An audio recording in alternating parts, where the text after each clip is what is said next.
Este programa é independente e de responsabilidade de seus idealizadores. Presença, oferecimento Vista Azul Hotel, a Europa pertinho de você.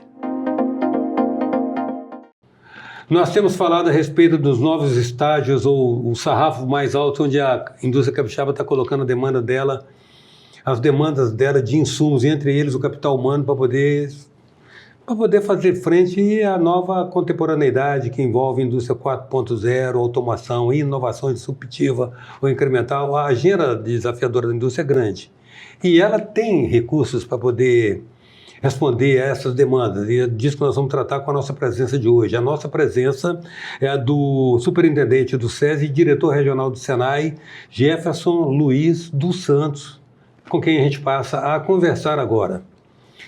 Eu acho que já mais ou menos tentei definir tudo aquilo que vocês têm que entregar para a sua clientela, que é a indústria, né, Jefferson? A questão da capacitação do capital humano das indústrias. Mas como é que isso é feito na prática? Olá, Eustáquio. Olá a todos que nos assistem. Na prática, a Findes tem entre seus braços de operação, nesse grande tentáculo que a Findes suporta de soluções para a indústria, tem o SESI, o SENAI.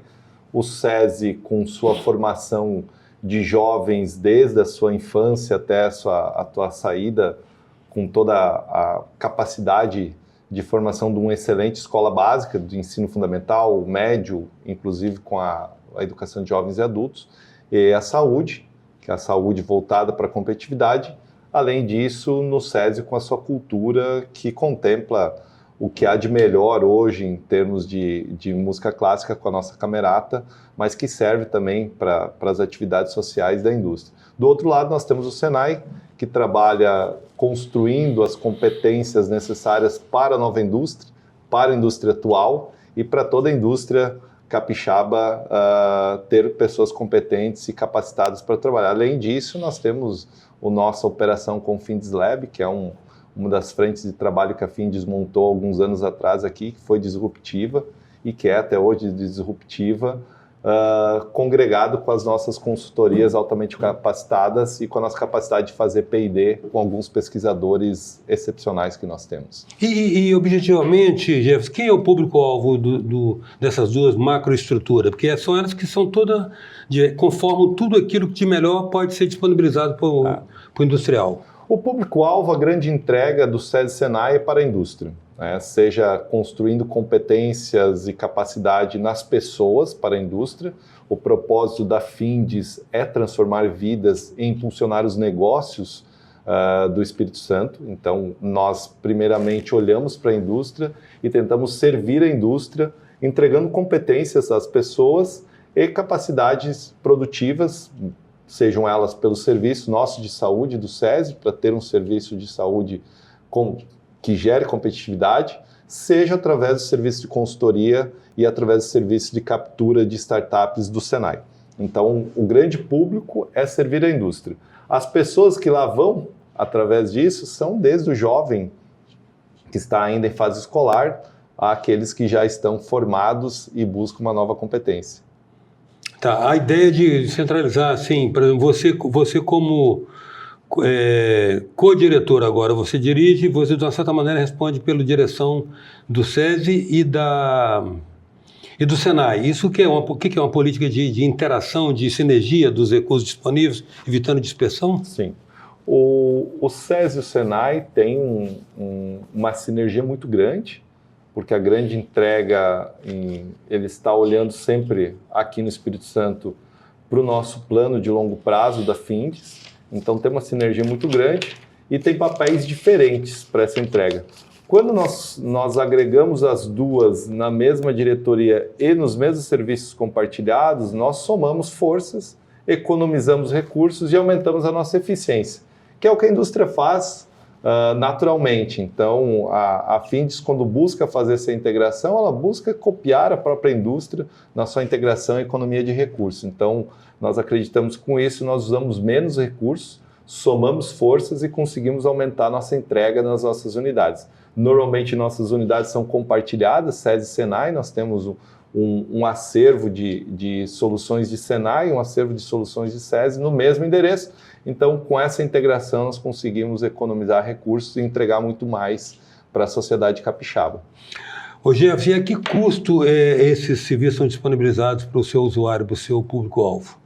Hoje nós temos frentes de trabalho que são gratuitas, através de uma educação de aberturas de vagas gratuitas, sejam elas no SESI, tem sempre um volume de vagas gratuitas.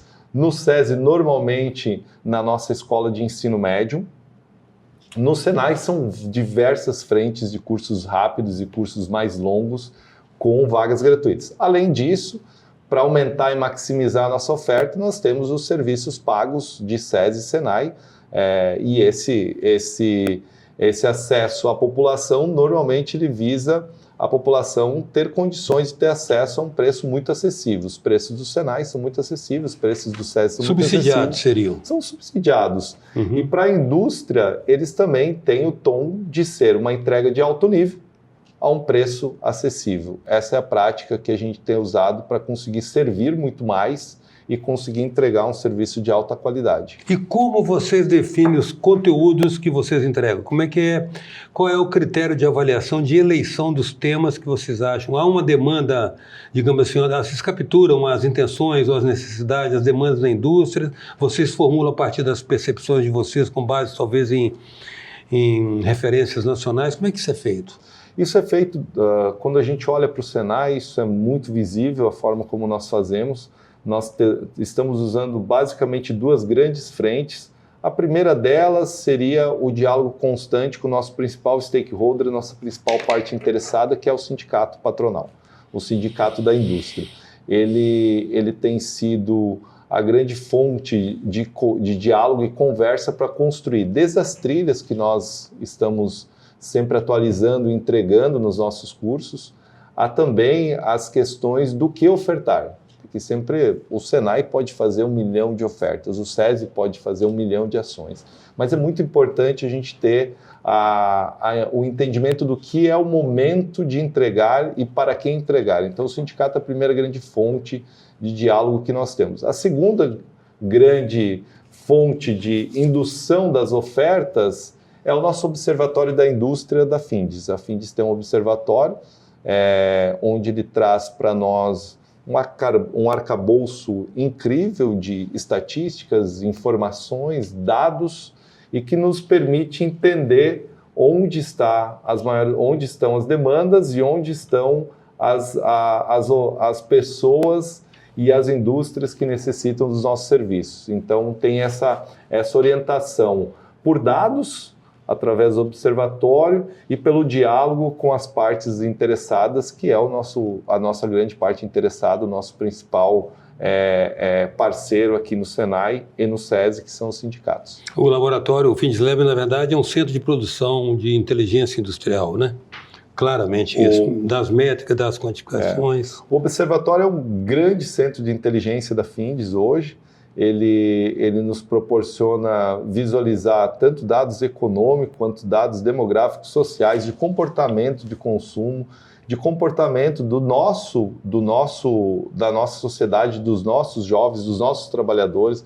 Então, através do observatório, a gente consegue mapear desde os indicadores de qualidade, de desempenho da educação, aos indicadores de desempenho industrial, às demandas industriais atuais e futuras. Então, com essa equipe técnica incrível que nós temos lá, nós conseguimos dar os melhores direcionamentos para as nossas ofertas. Uma outra coisa interessante, Jefferson, é o seguinte: a gente está sabendo que hoje a dinâmica introduzida pela tecnologia da informação está rompendo muito paradigma, está muito disruptiva o tempo todo, né? Como é que é essa carga teórica que vocês hoje aportam no aprendiz? Vocês estão se baseando na formação técnica à luz dessas inovações? Vocês estão considerando outros requisitos de competência para preparar essa pessoa? Como é que vocês estão pensando isso?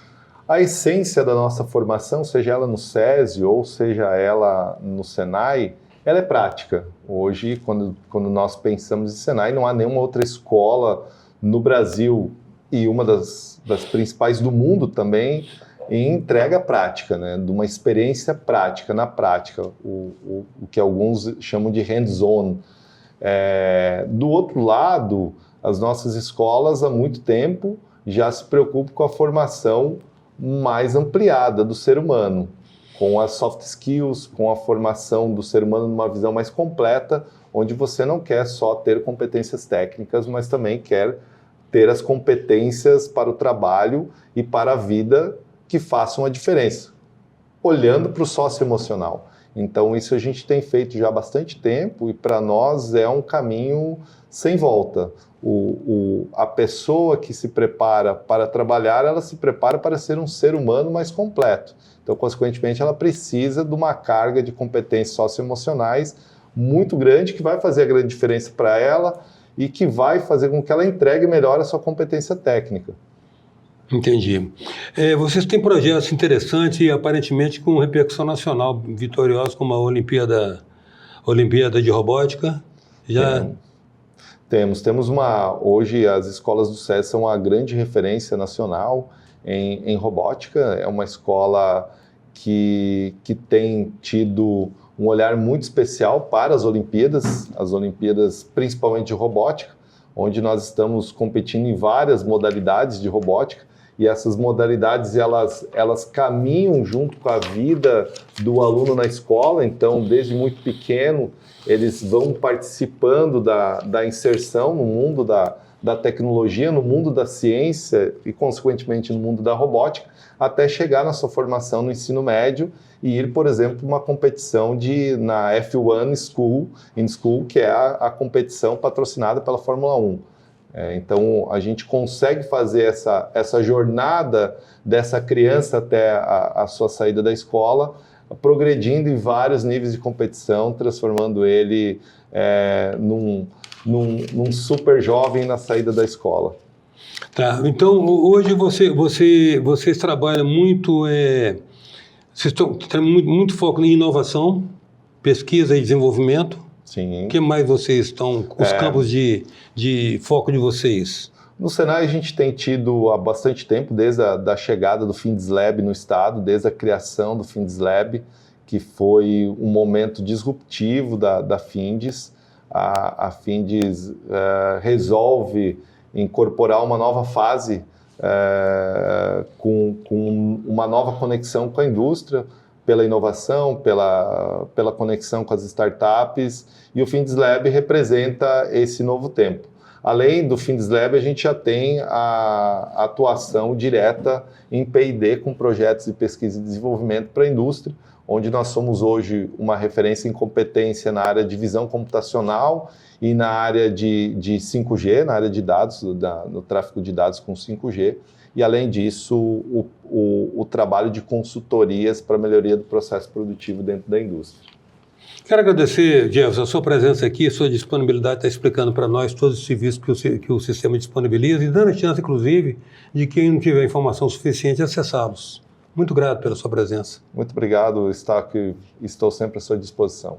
A presença hoje foi a do superintendente do SESI e diretor regional do Senai, Jefferson Luiz dos Santos. Até já. Venha viver momentos inesquecíveis no Hotel Vista Azul, nas Montanhas Capixabas. Resort com piscina interna e externa, quadras de tênis, jacuzzi, suítes amplas e confortáveis, lounge com lareira e um mirante com vista para a Pedra Azul. Hotel Vista Azul, a Europa, pertinho de você. Voltamos com a presença, um oferecimento do Vista Azul Hotel. A conversa hoje é a respeito da luz dos olhos. Nós temos aqui no programa Presença um tema muito recorrente que é a cura, que é a preservação da saúde, não no sentido fundamentalmente de qual procedimento que você adota para manter o maior patrimônio que você tem depois da vida, que é a sua saúde. E a gente, como você tem percebido, recorrentemente a gente trata desses assuntos. Hoje nós vamos falar da questão da saúde dos olhos, vamos falar com um especialista, o oftalmologista Fabiano Cade, com quem a gente passa a conversar agora. A luz dos olhos, eu não entendo qual outro ativo mais importante depois da vida e da capacidade de respirar que o ser humano possa ter, do que poder enxergar. né? E você buscou essa especialidade. Isso, eu agradeço primeiro o convite. É uma satisfação muito grande falar dessa especialidade. Realmente, a gente acaba se apaixonando pelos olhos, né? É realmente apaixonante. Sobre a luz dos olhos. Aí já me lembrou de uma frase que é atribuída a Leonardo da Vinci, né? Que o olho é a janela da alma e o espelho do mundo. É a janela da alma porque o olho, você olhando nos olhos da pessoa, você pode identificar muita coisa. E o próprio olho reflete tudo que está ao seu redor. Então, é o nosso órgão responsável pela visão, mas tem muita beleza envolvida nisso. Você sabe que uma vez eu assisti um tratamento de choque de uma pessoa que estava muito pessimista.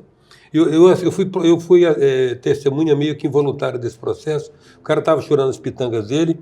Aí o cara falou assim, fecha os olhos só 10 segundos. Aí o cara fechou assim, imagina ficar sem ver.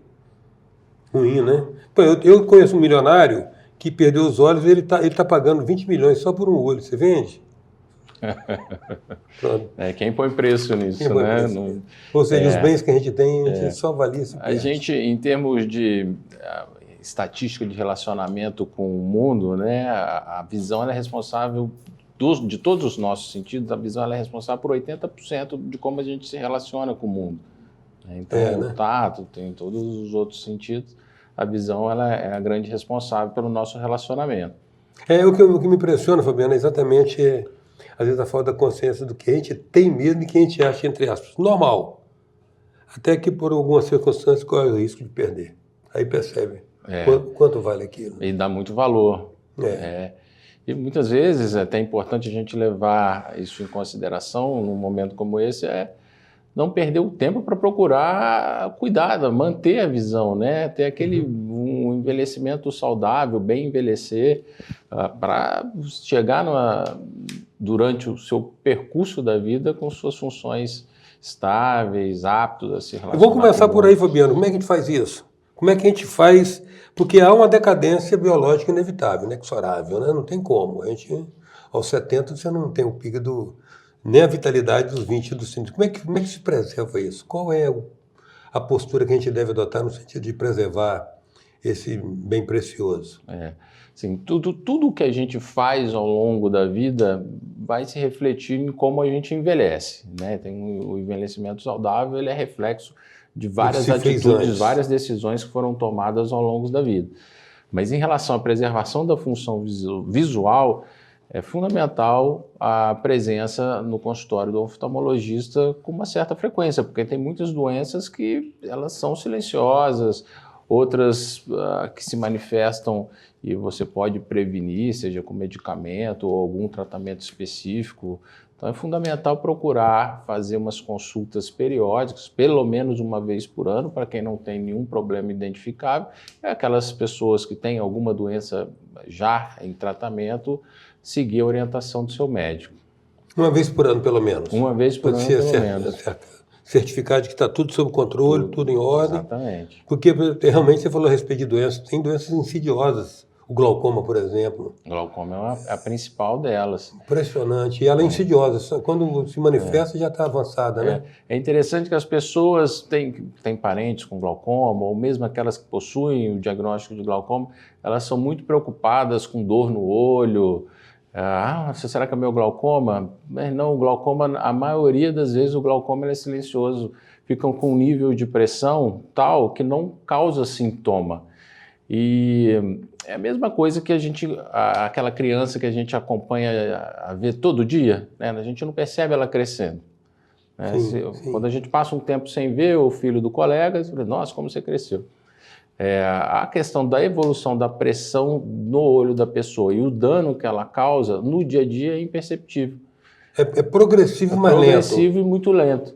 Então, as pessoas têm muito medo da crise aguda de glaucoma, aquela dor muito forte, mas são poucos os casos que são diagnosticados em crise aguda. A maioria dos casos diagnosticados são em consultas eletivas, regulares, que foram feitos exames, identificou uma pressão mais alta, e aí fez o diagnóstico. E só fazer um adendo para o que é o glaucoma. O glaucoma, no final das contas, é uma lesão do nervo óptico. Causado pela pressão. Pelo aumento da pressão. Então, o nervo óptico é o que capta a imagem que a gente enxerga e leva para o cérebro para a interpretação. Então, se o nervo óptico composto de neurônios tiver lesões, essas lesões são irreversíveis e o dano que foi causado, isso foi perdido. E uma vez instalado, ele é irreversível, né? É uma doença crônica sem cura, mas precisa controlar Você a pode pressão do administrar olho. o ritmo de progressão dela. Você controla a pressão do olho e essa doença ela pode ficar estável e não ter progressão.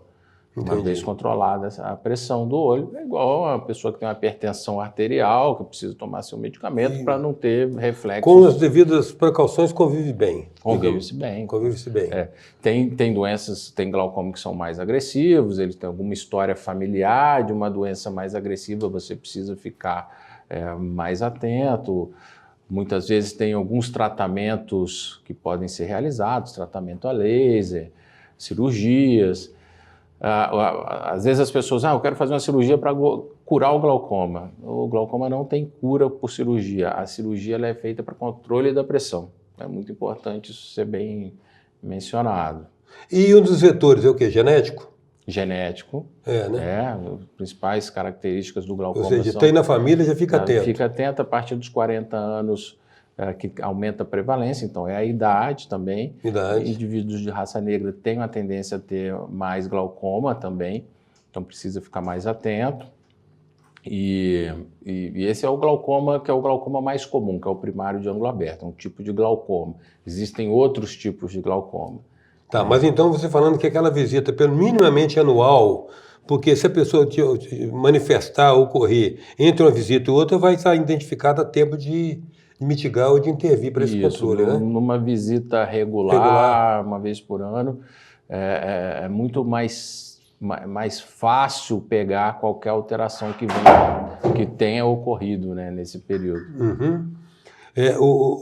Fabiano, e com relação a uma coisa que eu ouço falar, mas eu não consegui entender, o que é eu acho que é degeneração macular. Degradação macular, o que é isso? A degeneração macular, a mácula é uma região da retina, é a nossa principal região da retina, região central. É a que capta a imagem que a gente mencionou, que é levada pelo cérebro através dos nervos, dos neurônios de nervo óptico. Essa captação, as células principais que captam a imagem estão na mácula. Algumas pessoas, com o passar dos anos, vão acumulando alguns pigmentos nessa região, que vai dificultando essa captação da imagem. Pode causar um edema, pode causar sangramentos, essas alterações da anatomia da mácula, que é chamado de degeneração.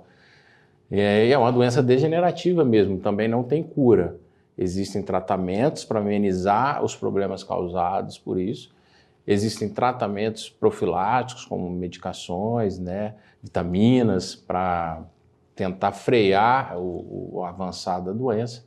Mas uma doença degenerativa relacionada à idade. Pois é, o glaucoma a gente sabe que no extremo ele causa cegueira, né? No extremo ele causa cegueira. E a mácula? Também. Essa doença evoluindo, ela também vai levar a uma cegueira. Existe um conceito de cegueira, que às vezes para a população em geral imagina que a cegueira é só aquela cegueira absoluta. Perda da visão. Totalmente a perda da visão total, não enxerga mais nada. Mas a cegueira ela é relativa, porque a baixa visão, uma visão muito baixa, acaba tendo um prejuízo nas atividades diárias das pessoas, que também é considerado cegueira. Uma cegueira legal. Não cegueira tá tudo, técnica, né? Não está tudo apagado, mas ela tem limitação do campo de visão, ela tem limitação no relacionamento com as coisas dentro de casa, por exemplo, onde pode perda do senso de profundidade.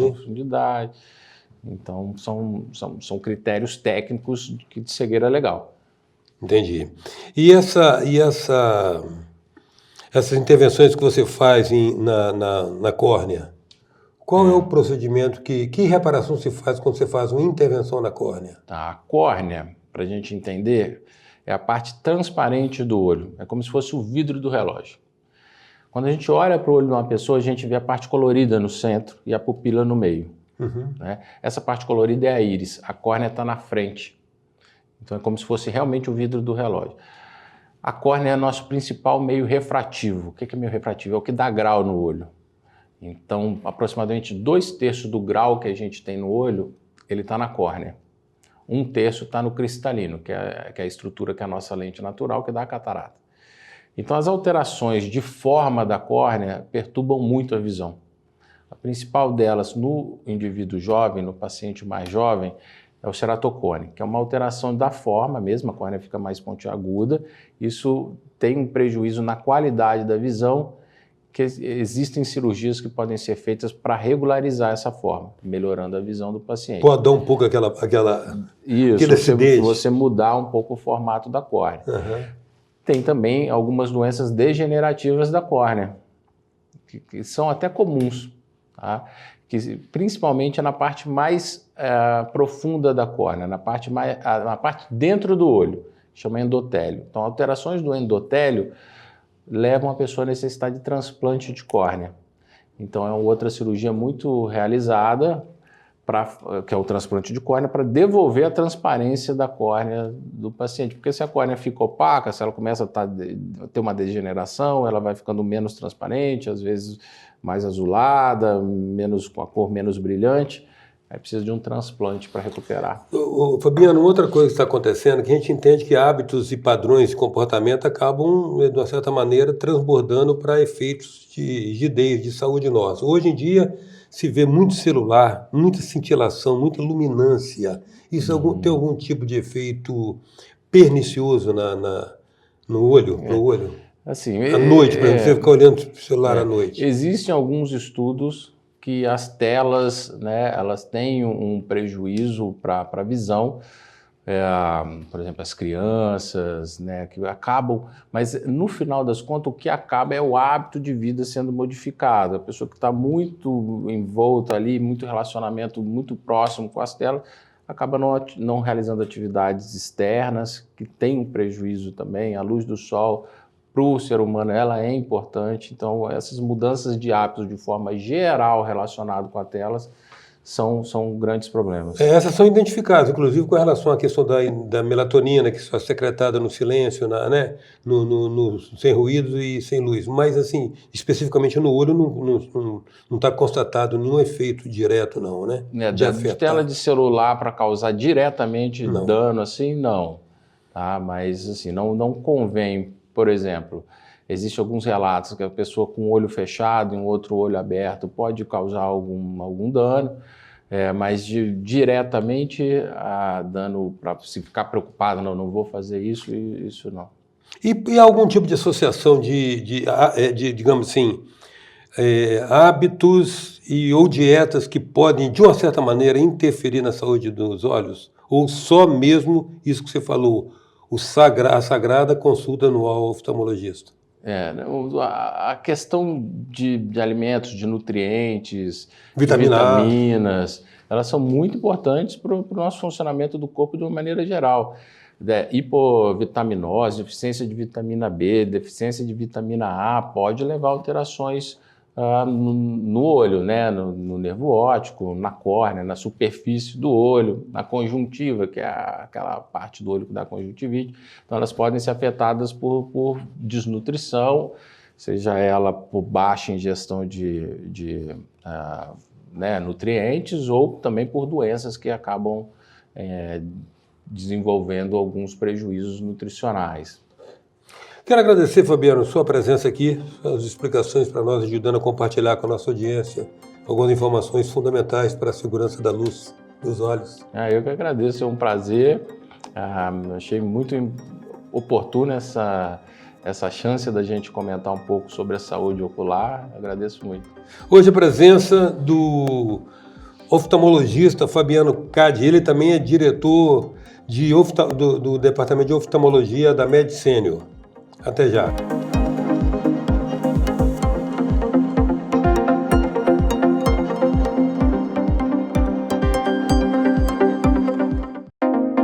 Presença, oferecimento Vista Azul Hotel, a Europa pertinho de você.